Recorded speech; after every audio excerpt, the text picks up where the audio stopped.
चिया चिसिन्जेलसम्म हुने कुराकानीको आशमा, चिया चिसिन्जेलसम्म हुने कुराकानीको आशमा म अझै हरेक साँझ त्यो चिया पसलमा तिमीलाई पर्खिन्छु।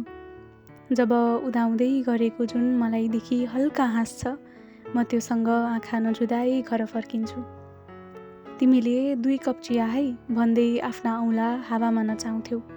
म कुनै दिन ढिलो आइपुगे, तिमी आफ्नो ब्याग राखी मेरो लागि एउटा कुर्सी बचाउँथ्यौ।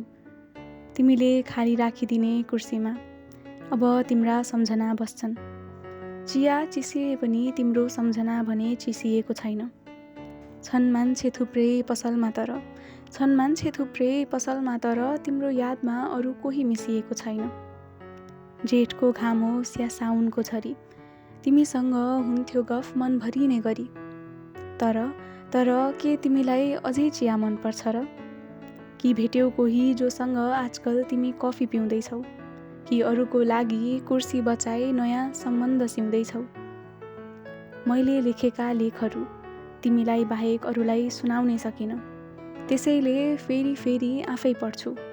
अड्किन्छु कति हरफमा म, तर सच्याइदिने तिमी नहुँदा म आफै बुझी अघि बढ्छु। चियाको रङ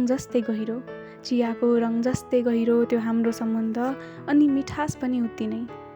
कति किस्साहरू त चियाको बाफमै उडी गए, कति भने मेरा मनमा गोप्य छन् अझै। म सायद चियामा खोज्दैछु तिमीलाई, सम्झिरहने एउटा बहाना बनाई। आँखा हेरिरहन्छन् त्यही बाटो, तिमी नआइहाल्छौ कि जबसम्म यो चिया रहन्छ तातो।